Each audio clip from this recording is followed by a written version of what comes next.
Well, hi everybody. Thank you so much for joining us tonight. We've got a small group, so if you have any questions, you'll definitely have ample opportunity to get them answered. And we are starting with Eco 201, so hopefully those of you on the line are here for that course.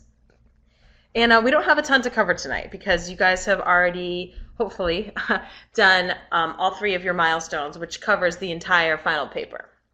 So where we're going to spend our time tonight is looking at the rubric to make sure that everybody understands the difference between the rubric for the milestone and the rubric for the final project, because that can trip students up sometimes. So we'll spend that time tonight reviewing that. But before I get into that, does anybody have any questions they'd like to ask that are burning? All right. See, Jen is typing.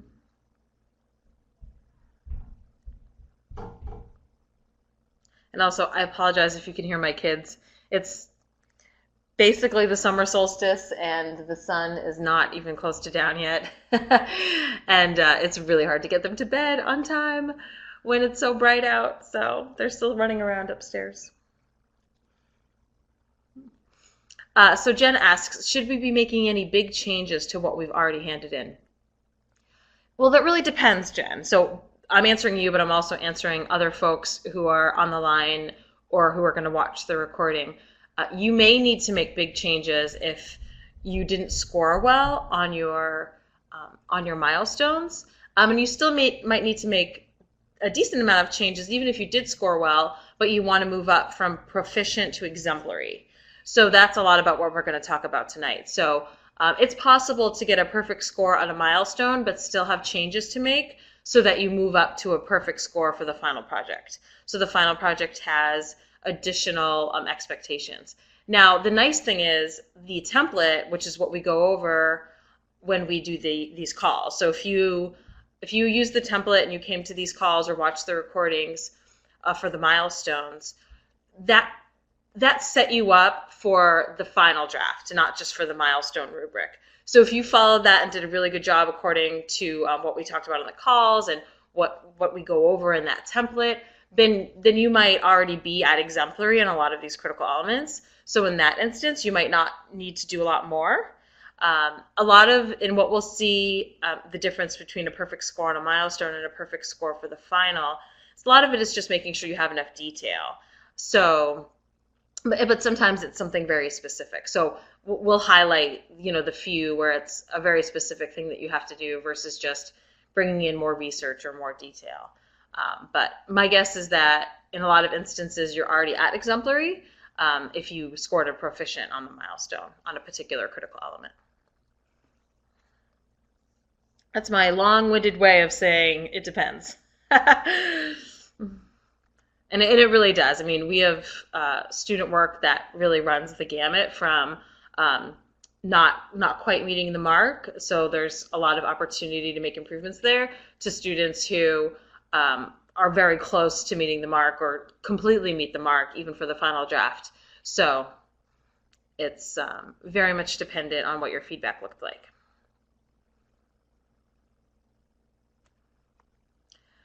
Great. So that's a good point, Jen. So Jen says that she's been getting feedback that says she hit all the rubric elements, which is great. So good for you. You should be proud of yourself because it's not an easy assignment. I think it's a good assignment because you really get to see the microeconomic principles in action for a real company and a real industry. But it's challenging work.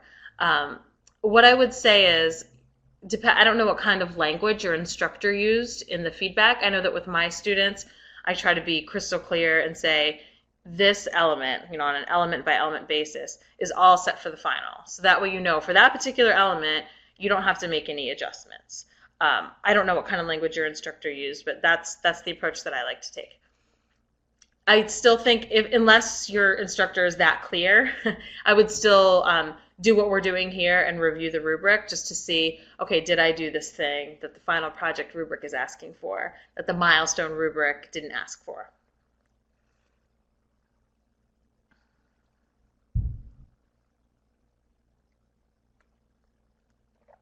Yeah, Nadine, it definitely It definitely is a challenge. I mean, we didn't want, when this course was put together, we didn't want it to just be about theory, because we know, for the most part, business students are taking this class. So we wanted it to be relevant to what you might do, in various kinds of jobs. And, there's lots of jobs out there that might require you to look at a company's annual report or do industry research.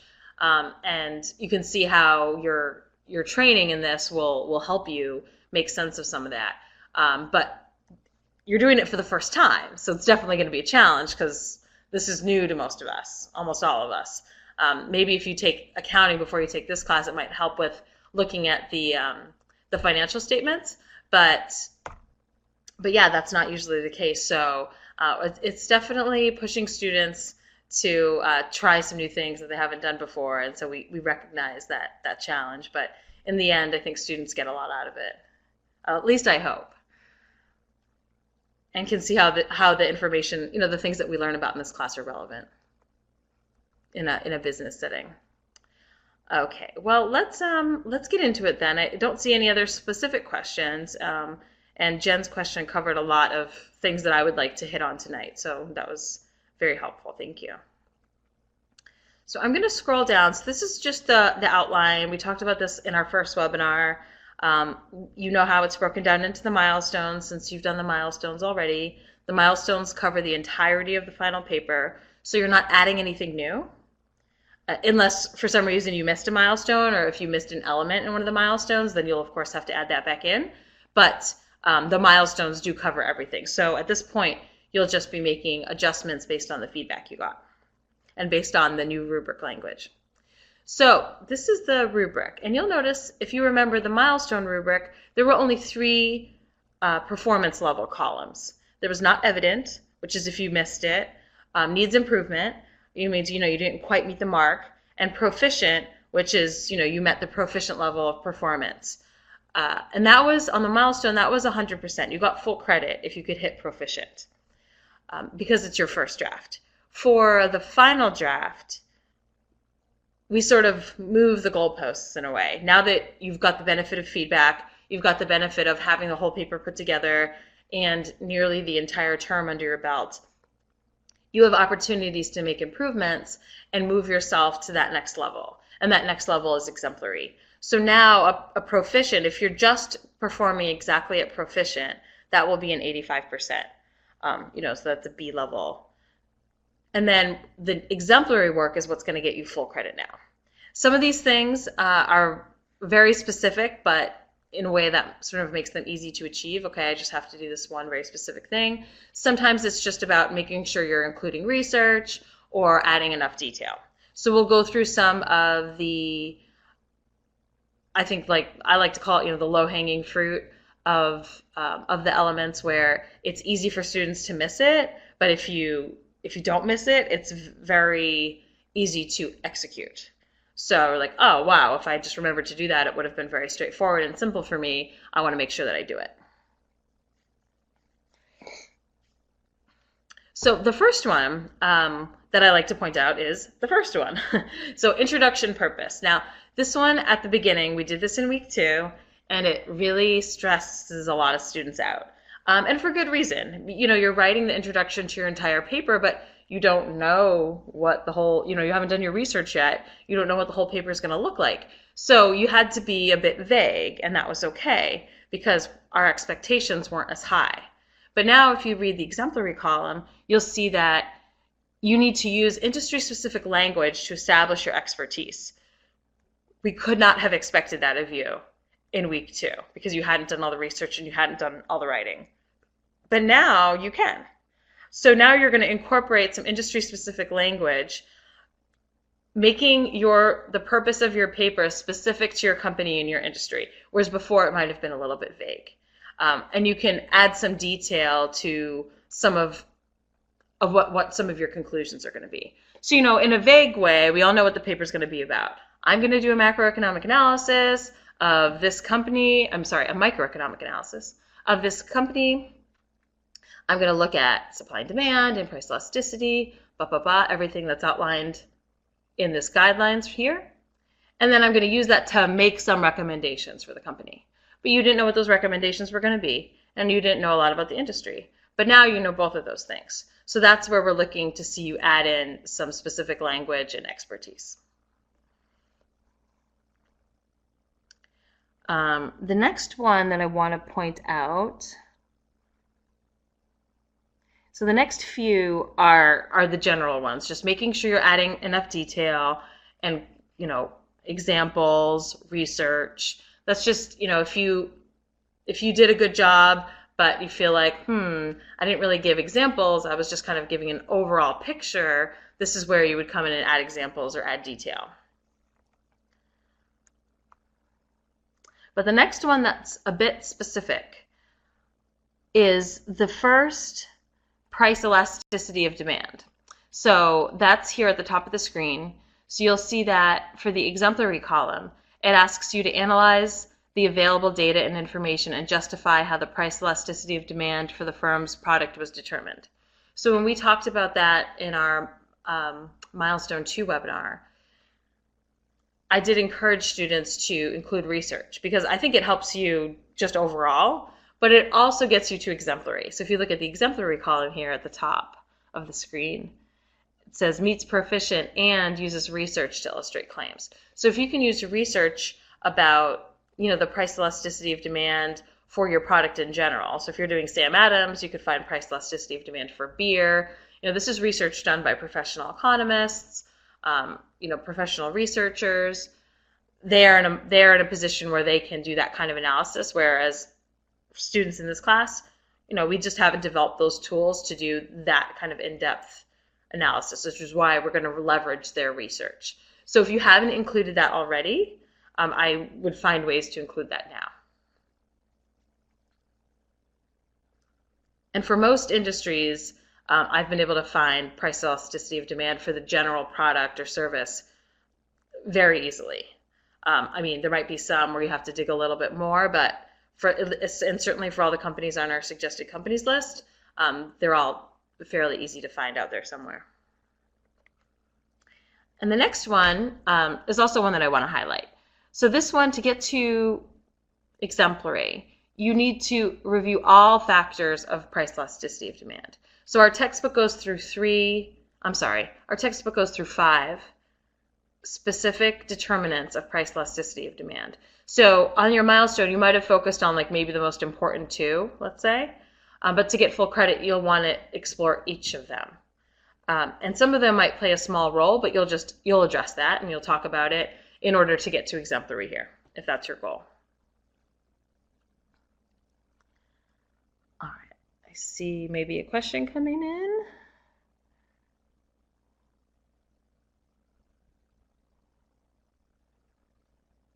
I'll wait just in case before I move on.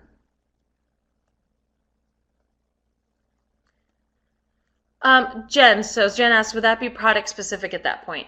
So yes. So when we talk about price elasticity of demand, one of the determinants is actually definition of the market.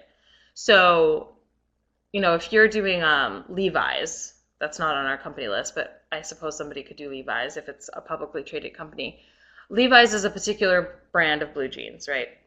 So the price elasticity of demand for Levi's jeans is going to be different than the price elasticity of demand for jeans overall, which is going to be slightly different than the price elasticity of demand for clothing overall, right? We need clothing, but I don't need jeans, really. I could get other kinds of clothes, right?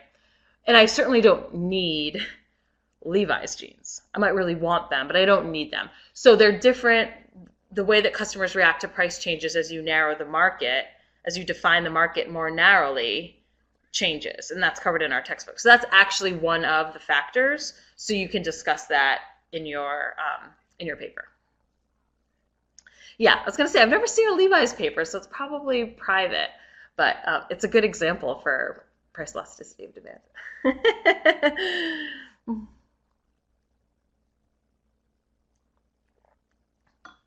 And Ellen can't type tonight. Usually that's my job, to be the bad typist. But yeah, so that's what you'll look at. Ultimately, you want to determine what the price your job is to determine inelastic or elastic demand for your company's product. So if you were doing Levi's, it would be Levi's jeans. But you would discuss, okay, well, this is a very narrowly defined market, just Levi's jeans, and because it's a particular brand, versus the market for jeans overall or for denim wear overall would be less elastic, let's say. So those are the kinds of things that you'll explore. And you don't have to explore each of the determinants of price elasticity of demand as like its own whole page, right? You can sort of go through them, especially the ones that don't play as big of a role in people's response to price change. You can cover those more briefly, but the rubric does require you to touch on all 5. All right, so pardon me. The next one that I want to point out specifically is overall market share. So this one I want to point out specifically because you have to do something very specific. You have to show the data graphically and over time. So you might have done some research and said, okay, the market share for my company has 25% of the market. If I stick with the Levi's example, of all the jeans sold in the United States in a year, 25% of them are Levi's. I'm sure that that's not accurate.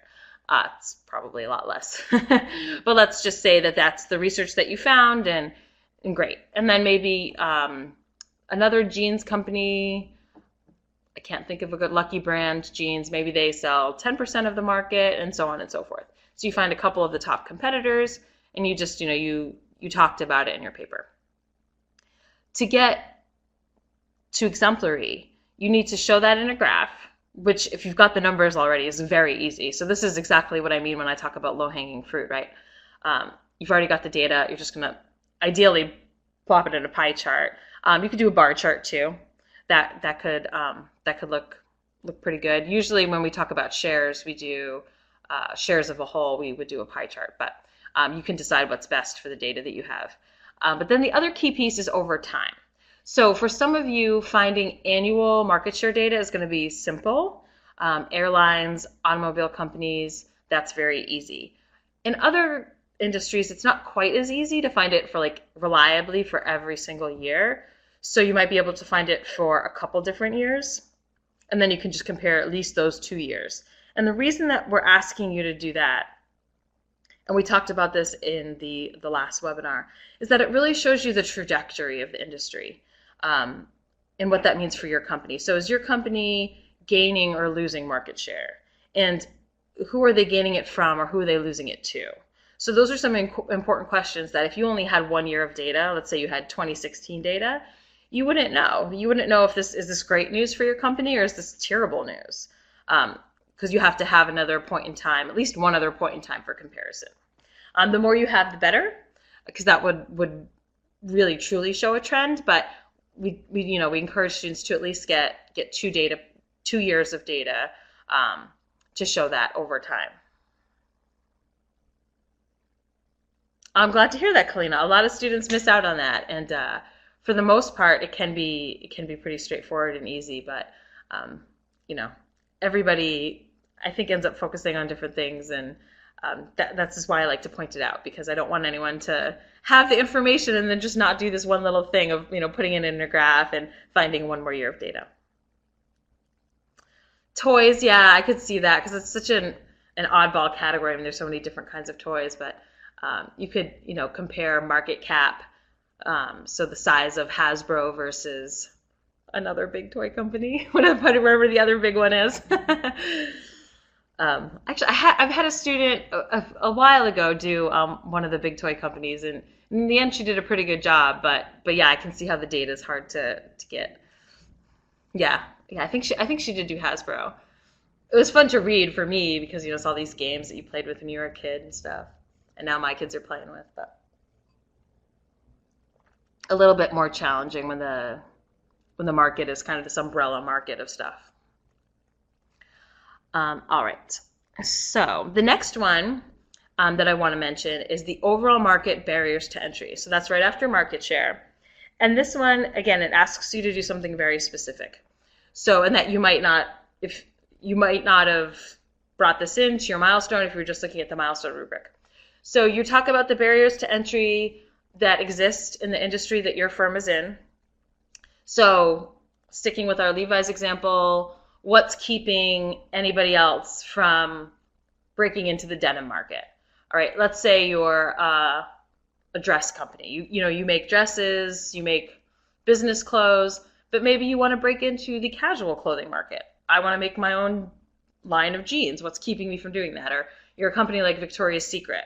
So they started off just doing lingerie and underwear, and then they broke into athletic wear. What if they decided to start making jeans?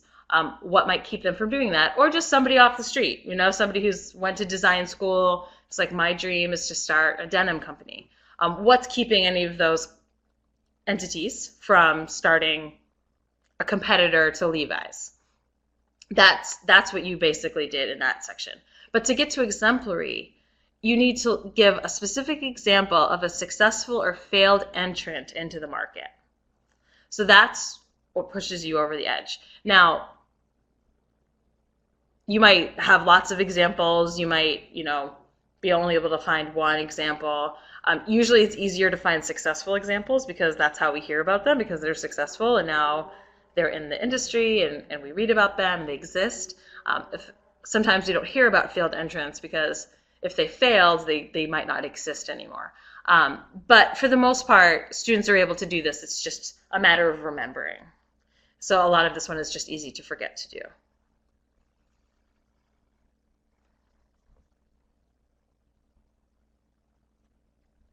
All right, so let's take a look here. This font is so small on the screen. All right. I think those are the main ones that I like to highlight for students because it's easy to forget, but also, like I said, easy to execute once you've got it. I do like to go over the recommendation section as well. This section, again, you want to make sure, and you might have got feedback along the line, but you really want to make sure that all pieces of your recommendation are supported and connected to analysis that you've done in the other sections. So, if you have some awesome idea for your company to do, it needs to be supported in some way by your supply and demand analysis, or your cost of production analysis, the analysis of price elasticity of demand, or what you talked about in overall market. It can't sort of just like come out of left field. And if you have this brand new idea, like, man, this would be great, that's fine, that's amazing. And we don't discourage that. But it might mean that you need to go back and make an edit. Okay, I have this idea for a new product. How am I going to incorporate this into my analysis? I need to analyze that in some way and fit this in here. So what's the demand for that product? What would that be? How would that fit in? How does my company fit into that industry, if it's a new industry, let's say? What would the costs of that be? So you might not have to do it in all of those sections, but you have to address it in some way in your analysis, or it has to be connected to your analysis in some way. So if you find yourself in that situation and you're not sure how to incorporate it, reach out to your instructor as soon as possible, because I think this is the exciting part of the paper. So if you do get a great idea but you think it's out of left field, and you need some help incorporating it, your instructor will absolutely happily work with you to do that. That's the fun stuff, and that's the stuff that we would like to work on too.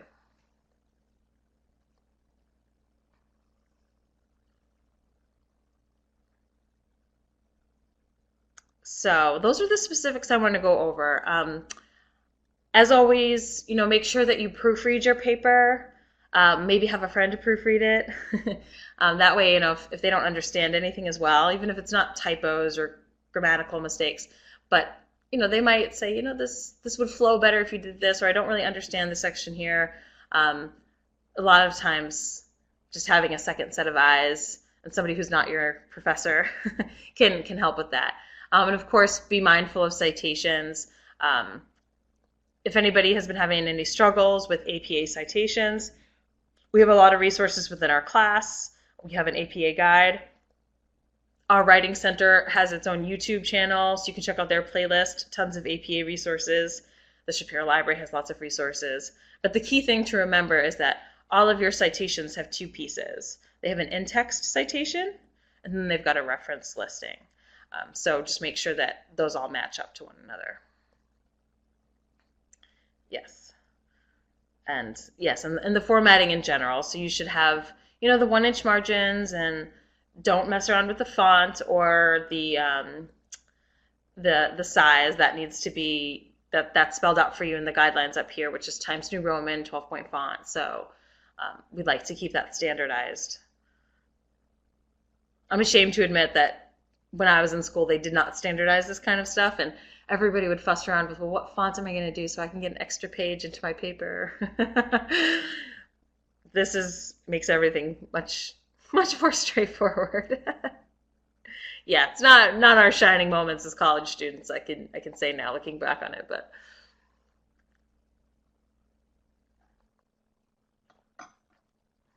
just we're all. I understand where you guys are coming from. We were all there at one point ourselves.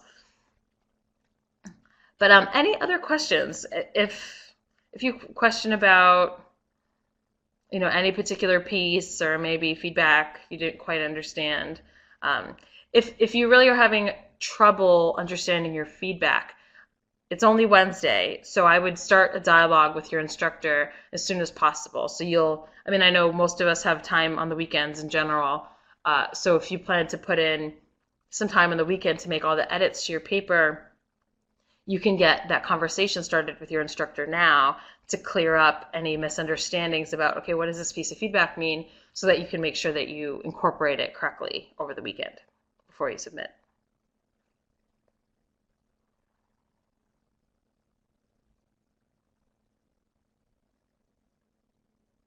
All right, well, it doesn't look like there's any other questions. We're done a little bit early, so if you guys have any questions, stick around. If not, best of luck. You guys have worked really hard up until this point. I know, like I said at the beginning, this is a challenging course. And so your instructors and me and Ellen on here tonight, we're very proud of the hard work that you've put in, because we know it's tough, and you should be very proud of yourselves.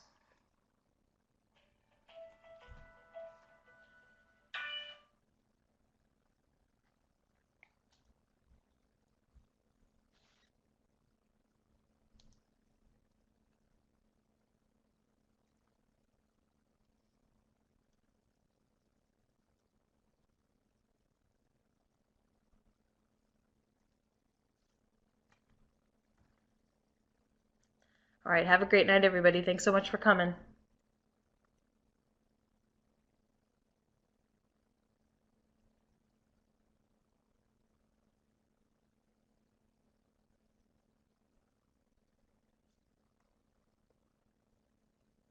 Thank you. All right, I'm going to go ahead and stop sharing. Looks like there are no leftover questions for Eco 201. And again, thank you guys, and best of luck this week finishing up.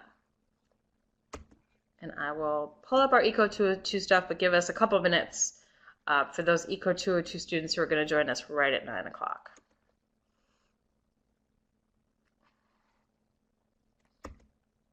Let's see if this is the right document.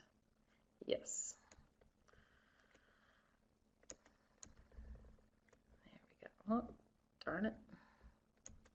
There we are.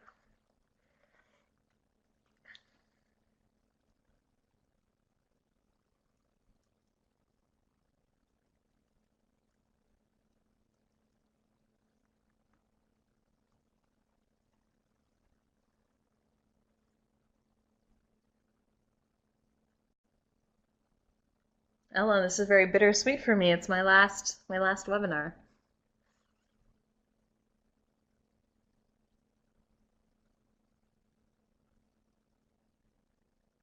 I'm gonna have to pop out some old economics textbooks on Wednesday nights and reingratiate myself into the world. I know, it's crazy.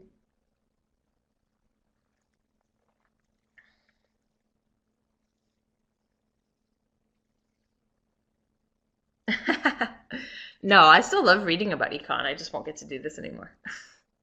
But it's great. It's what I can do with my Wednesday nights. Instead of talking about student projects, I'll become the student again. It'll be a nice change of pace.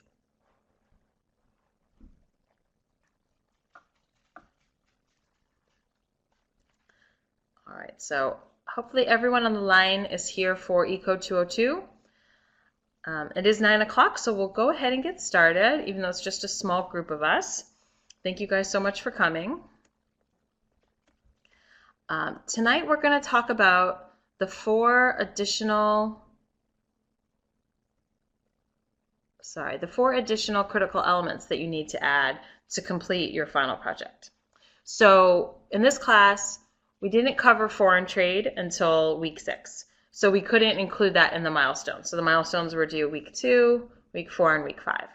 So the 2 critical elements that cover foreign trade are included now, just for the final draft. And then the 2 conclusion slides, which are sort of just wrapping everything up and giving your perspective on some of the policies that were put in place in your time period. So let's take a look at those 4 items. And then after that, I can answer any questions you might have about the project in general. But feel free to stop me at any time with any of your questions related to these particular critical elements or things in general as well. You don't have to wait till the end. We're happy to answer the questions as they come to you. So this is the first element that you're going to add. And let me slow down a little bit and just show you where it fits within your overall presentation. So this is the whole thing. You're going to put all your slides together. You've got your title slide. Maybe you haven't come up with a snazzy title. You can just make it really simple and say, economy of the whatever time period you chose. And then you're going to have everything from milestone 1. So the GDP stuff, unemployment and inflation stuff, interest rate stuff, and then that section, which was on macroeconomic data, had an element for foreign trade, but we didn't include it in milestone 1. We're going to add it in now. So after your interest rate slides, probably just 1 slide, you'll have your foreign trade. And it's 2 critical elements. So the first one is, again, just like what we did with unemployment and inflation and with GDP, you're starting with the data. So you're bringing in the data and you're just giving an overall explanation of what we observe, what's going on here, what are these ups and downs about, what do they mean? So there's a couple different ways you can go about doing this. You can show, we do want you to show imports and exports, not just net exports. So we can see how each one is moving. So if we were to just look at net exports, we might not know which one is moving more than the other. So if net exports is going down, let's say, is it because imports were going up? Is it because exports were going down? Was it a little bit of both? You wouldn't really be able to tell. So when we show imports and exports separately, we can get that fuller picture. So we do ask that you show them separately. They can be on the same graph, but we just want to see the lines separate. Or if you decide to do bar graph, that's fine too.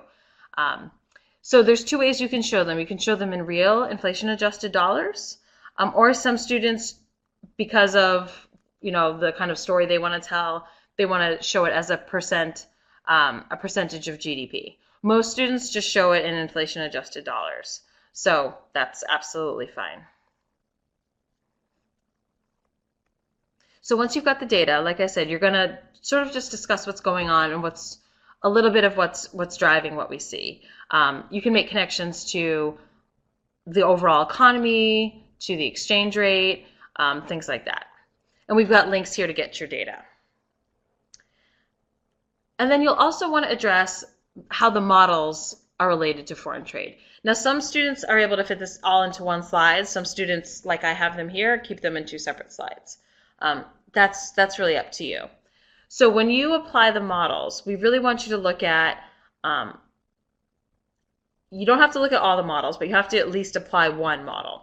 So the aggregate demand, aggregate supply model is sort of our workhorse. We use that a lot in our monetary and fiscal policy slides. So you can use that again here. That is absolutely part of the aggregate demand curve, so that's going to get factored in. But you can also use comparative advantage here. So you can talk about how that might be driving some of the trends that you see and maybe who our trading partners are and what sorts of things we export, what sorts of things we import. So that's another approach you can take too, especially if maybe you're sick and tired of using the aggregate demand, aggregate supply model because we use it a lot. I feel a little bit like a broken record, but it's it's very versatile, so it comes up a lot. But in this instance, you can look at some other things, and you're also able to leverage some of the work that you did in the discussion in week 6. So you can talk about trade agreements here as well.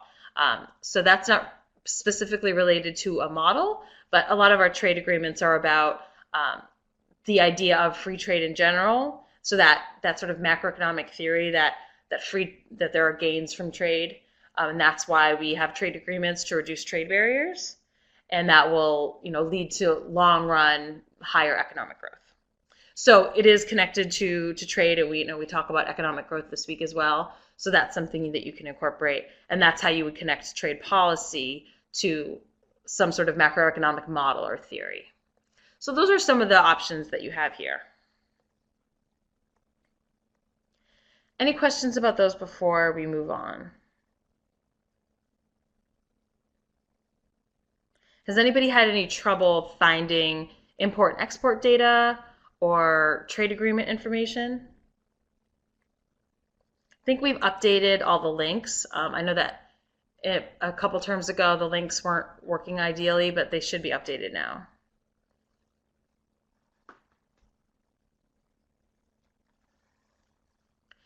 Carissa, that's a great question. So in terms of what's required, you're just required to list out the dollar amounts. Like, okay, in 2000, we had this many, billions of dollars of exports and this many billions of dollars of imports, and then 2001, 2002 in a graph. So again, a lot of the stuff is available on Fred. You can, in our first milestone webinar, we talked about how to combine 2 lines on Fred. So you can do that and just show the import and export line together. Or you can have 2 separate graphs. That's entirely up to you. But then I think it would be a great addition if you wanted to talk about some specific products on the export and import side, or even just general industries. And that could tie in, if you're going to have a comparative advantage discussion, that could tie into that. So if we're exporting more of X, is that because we have a comparative advantage there? What's going on? Why? What's driving that? So, like Hollywood is a great example. I don't know how much of that is still true for the United States, but we certainly had a comparative advantage in producing movies that lots of people wanted to watch, blockbuster movies that weren't just popular in the United States, but that were popular worldwide. And Hollywood just seemed to have a comparative advantage in producing those kinds of movies that were globally popular. So those are the kinds of things you can look at. And mentioning specific industries or products will help connect to this slide here, if you do it on a separate slide, if you're going to talk about comparative advantage. But again, it's not required. It just might help you do something that you want to do. Whereas in our discussion, it was required.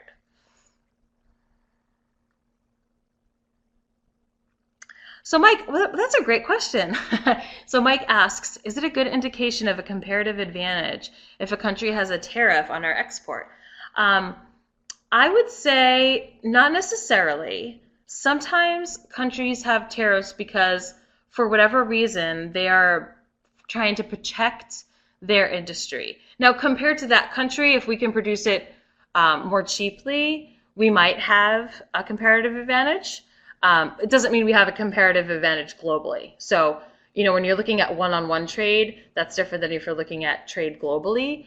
But, in that one-to-one, head-to-head type of situation, perhaps. It could also be that we subsidize that industry. So, like, we subsidize the corn industry in the United States. So if another country felt that that was unfair, perhaps they would put a tariff on our corn, let's say. In that case, I don't know if anybody has tariffs on our corn, but we certainly do subsidize corn production. So that's again my long way of saying it depends. But yeah, that could definitely be the case, or it could just be the case that that country wants to insulate it, and maybe it's politically important or a politically powerful group is connected to that industry, and so they're just looking for additional protection.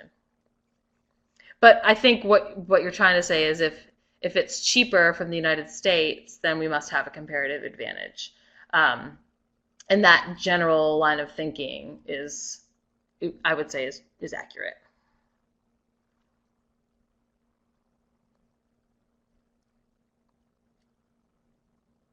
But yeah, but there's always caveats. So it's hard to say anything super definitively. But yeah, great question.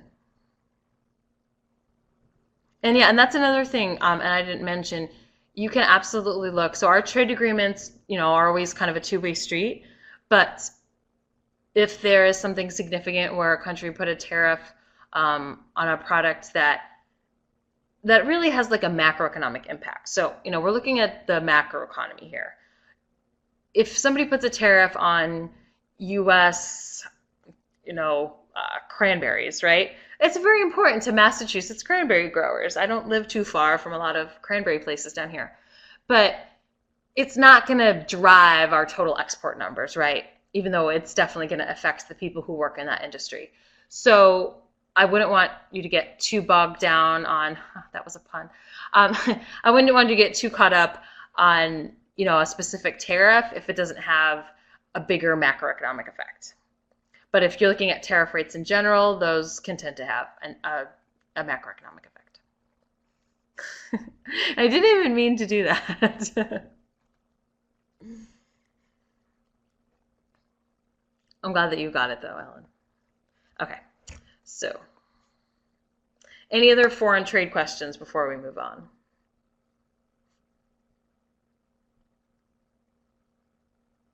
They do, but Massachusetts is like the leader in cranberry bogs. So you're not going to beat us there. I hope. Am I wrong? You'll like go Google it and it's totally wrong. It's Jersey has more cranberries than Massachusetts. I'll be so sad. Vivian, that's a great question. So compared to Word, Microsoft Word, PowerPoint makes this super easy. Darn it! You guys are killing me. I'm going to look it up as soon as we get off this call. Cranberry bogs in Massachusetts versus New Jersey. But to Vivian's question about the slides. So let's say you've got your 3 documents open.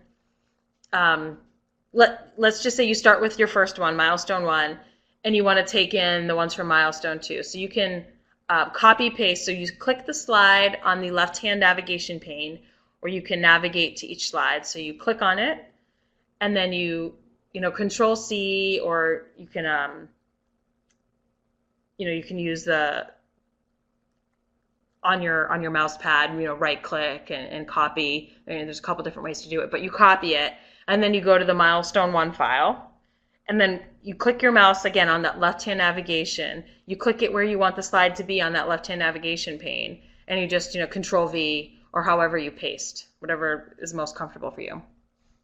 And you can just move the slides, super easy, copy paste, just pop them right over.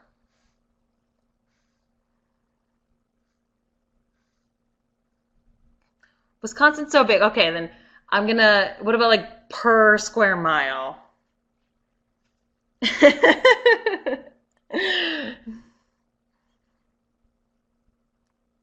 We had more pilgrims than Wisconsin, so.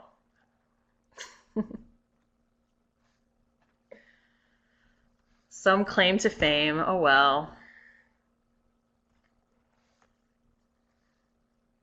I'm very disappointed now. I know that. Actually, my kids did this was the year they studied all about colonial America, so I probably know too much about that from them this year. But yes, Virginia beat us to that. Okay, so after you do foreign trade models, so you've got your foreign trade imports, exports, foreign trade models. Like I said, some students are able to combine those because as you talk about the models, you're doing that just by showing the data and then, maybe talk about it a little bit on the slide, detail in the speaker notes. Some people choose to keep it separate just to streamline things and make sure that their instructor knows they've addressed both. But that's up to you. Your fiscal policy stuff will come next. So to Vivian's question, if you're working in 3 separate files, you'll bring your fiscal policy slides in here, so copy paste them. If you run into any trouble when you do try to do this, based on the rough instructions I just gave, there's definitely like 2-minute YouTube videos out there that can show you, so you can see exactly what it looks like. So you bring your fiscal policy slides underneath the foreign trade slides, and then you bring in the monetary policy slides. That's a duplicate, sorry about that. Hopefully you don't have that same problem. And then we come to our conclusion slides. So these are going to be brand new, so you'll be creating these fresh in your final project document, so the file that you're going to bring all the slides into. At the very end, you're going to create 2 new slides. And I do recommend that these 2 you definitely keep separate because they're pretty different. So the first one is sort of just a wrap-up, a summary. You're going to summarize the overall macroeconomic climate of your time period. It's important here to mention a few specific data points, especially the ones that really highlight what went on economically in your time period. And you might want to give an overview, a very brief overview of some of the policy. So, was policy expansionary? Was policy ineffective? Whatever your sort of general impressions are on the objective side. So we're not getting into opinion yet. That's next. But just generally in a very objective way on what the policy looked like. So those are the things you want to hit at a high level. Generally, students don't have a problem with this section. So just make sure that you don't forget to include speaker notes. Yep, you beat me to it, Alexia. Yes, you will still need speaker notes. So you'll just have a few maybe bullet points. Feel free to add graphics. Don't be afraid to do that kind of stuff. It makes it, if you just want to write like 3 short bullet points or something and you feel like, man, my slide looks so empty, it's a great opportunity to add in, an image that you can find somewhere, Creative Commons image that really captures some important moment that's connected to something in economics from your time period, whether it's policymakers or some major event that happened. This is a great opportunity to do that. And then the very last one, and this one I think is sort of the most fun, and students tend to do, I think, a great job on this one, is the agree-disagree slide. So you've reviewed probably a handful each of fiscal and monetary policies from your time period.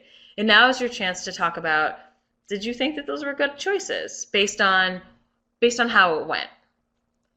So we really want you to keep your arguments based on macroeconomic theory that we've learned. So you might have a very good reason for disagreeing with a policy, but a reason that's not based in macroeconomics. So it's okay to have that opinion, of course. We're all entitled to our opinions, but we want here for you to express your opinions based on macroeconomic reasoning. And that doesn't mean that you have to change your mind. Using macroeconomic reasoning, you can still agree or disagree on the same policy, 2 different people. That happens all the time. It happens with professional economists and policymakers. They look at the same policy and the outcomes of that policy and they say, hey, I think this was great. And another person would say, based on the economics, hey, I don't think it was great. So that's not necessarily going to box you in, but we just really want you to practice thinking about the outcomes using an economic lens instead of a different kind of lens, whether that might be political or ethical or something else, but just using your economic lens, if that makes sense. So you don't have to go through every single policy one by one. You might find that useful and makes your life easier, but if you just want to take it from a high level, like the fiscal policy I generally disagreed with because of XYZ, the monetary policy I agreed with because of XYZ, or you can take each one by one. That's up to you. As long as your reasoning makes sense using some of the macroeconomic concepts that we've learned. The other thing that I want to mention here is that you don't have to agree or disagree across the board with everything. So in fiscal policy, there might have been one policy that you're like, I thought this was great. But then another policy a couple of years later, you're like, I thought this was terrible. That's absolutely fine too, which is why some students might prefer to go through them one by one. So you can sort of piece them out that way instead of saying, okay, I agreed with overall what fiscal policy looked like. And a lot of that's going to depend on you and your feelings about it. And a lot of that comes with priorities. So this is a reason that you might come to different conclusions. So, a big thing in economics, especially among policymakers and, the people who work in the Federal Reserve is they've got a lot of mandates. We talk about that. They've got a dual mandate for price stability and employment. Then they also have to keep the economy strong in general and want to keep stable financial markets. So they have those sort of 4 goals. And they might prioritize those goals differently. So some people might prioritize price stability, controlling inflation, higher than they prioritize low levels of unemployment. So if they look at the economy and they say, well, of course everything's working because inflation is low, I think that this is successful. That is a macroeconomic based reason for thinking that policy is working. But someone else might look at the same policy and was like, well, I don't care as much about inflation. I think controlling unemployment is more important. And that didn't happen to my liking. I would have liked to have seen unemployment lower, so I'm not happy with this policy. So this is how you can use a purely economic lens and still come to different conclusions, because a lot of it has to do with what you prioritize. So I hope that helps you out a little bit there.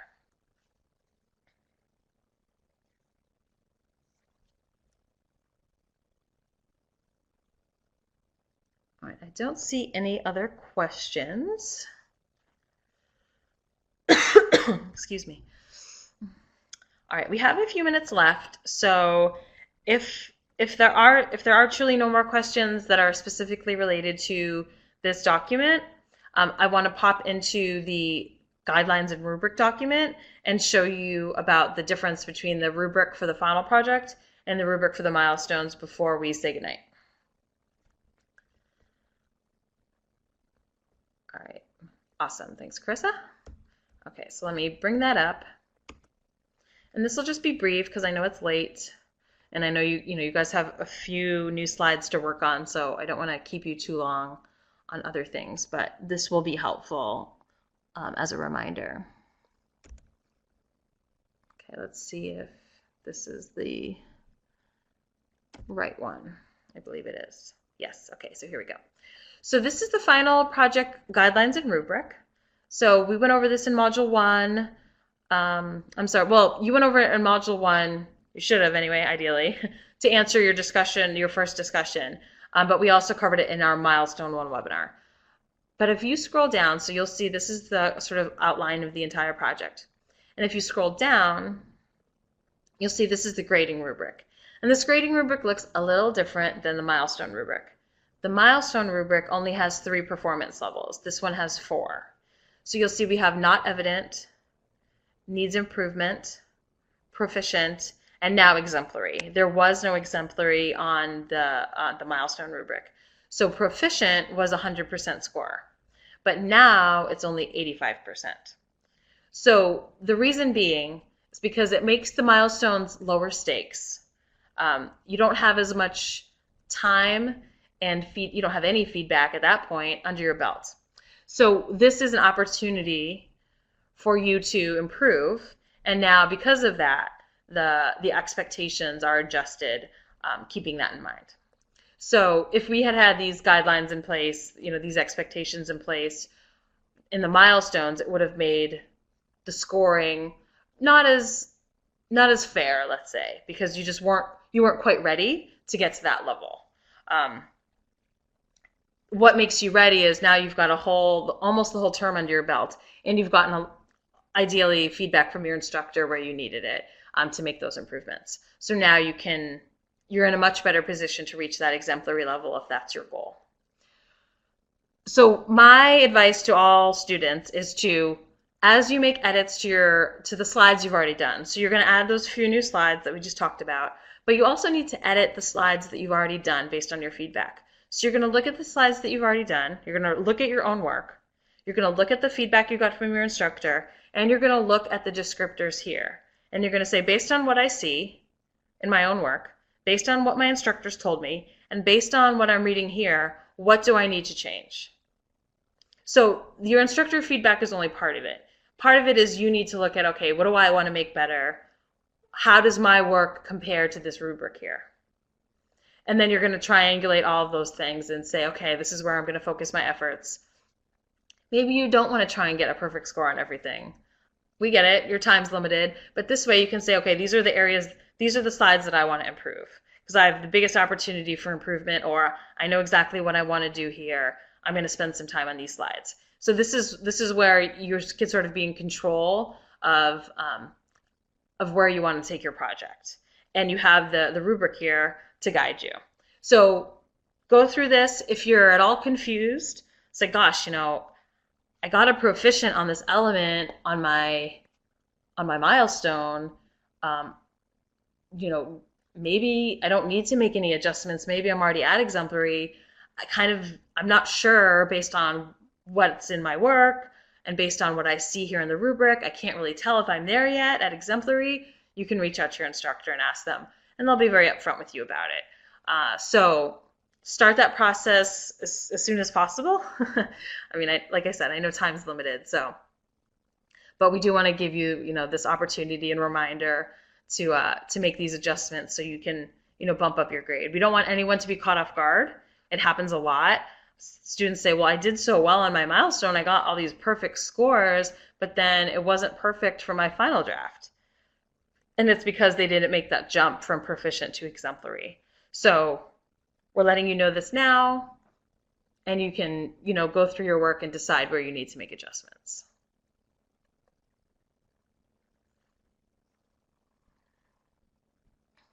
Yeah, AJ, it definitely is a struggle. I mean, and in some of these critical elements, it will be something very specific. And sometimes it's just, okay, you need to add more detail. You need to add, more insight. And a lot of the times that means maybe doing a little bit more research so you can enhance your discussion of something. So if you're looking at an exemplary column and it's, nuanced understanding or more detail, usually what that's going to mean is adding a little bit to your speaker notes. So if your speaker notes maybe are just a few sentences, you say, I could probably add a little bit more detail here, or show that I have a nuanced understanding by, maybe finding another resource that can broaden my understanding of what I'm talking about here, and bring that in. And those are some of the ways that you can do that.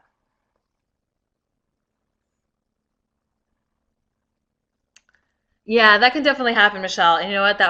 You're like describing me back when I was in college. I could research for like weeks on end, and then, the night before the paper's due, I'm like, I finally have to put this stuff down. It was always a struggle for me, so I can appreciate where you're coming from.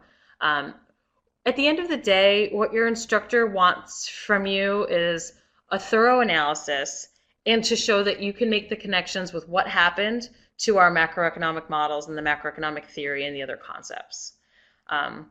So if you're not using the macroeconomic models as you do your research, if you're not making that connection, that's going to negatively impact your score and your performance level. And if you're not thorough, like every once in a while, students will say, oh yeah, I talked about this policy, let's say, and they did a great job on it. But if that policy was just this one policy in this one year and you ignored the rest of the decade, then that's not being thorough. So those are, for me, in the policy section, those are the things that I'm really looking for. So do you cover the biggies from your decade, and are you making the connections to the models?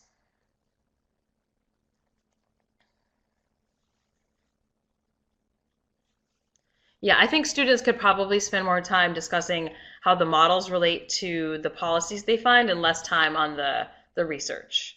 That's usually what I observe. I don't know if Ellen, if that's what you observe in your class, whenever you've taught this section, but that's what and I think that's what ends up taking students a lot of time. They get into a lot of the historical stuff, which is important, but we don't need as much of that detail as we do on the economic side of things. Oh, I'm very sorry to hear that you don't find the textbook helpful. Um, there are, other resources out there. I know I share a lot in my class. One I like is MR University.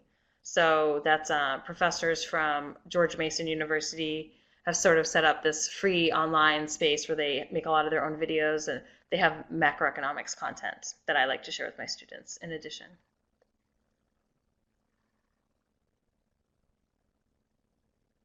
And I can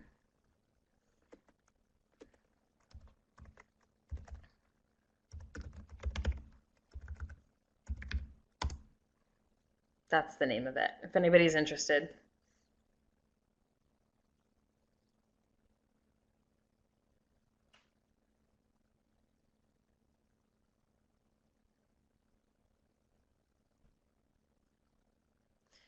Yeah, and I think some of the helpful things from our textbook, they have, they do have a lot of videos, and they have, PowerPoints that you can download that sort of go over things in a Cliff's Notes kind of way, and a study guide as well. So if you don't like reading through the text itself, maybe taking that sort of higher level view might help you review things more easily.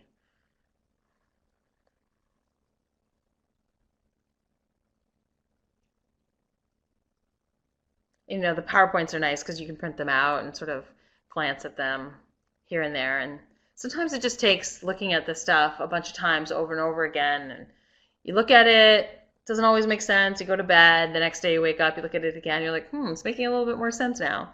That's especially with things that are challenging, that's how the brain will eventually find a place to put it so we can use it. You just have to look at it a bunch and then go to sleep and then do it all over again.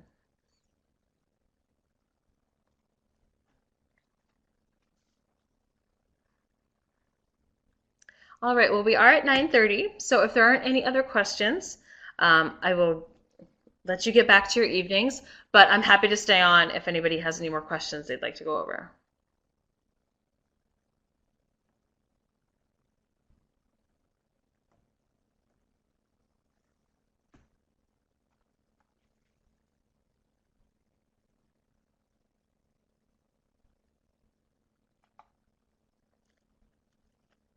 You're very welcome, Vivian. Thank you for coming.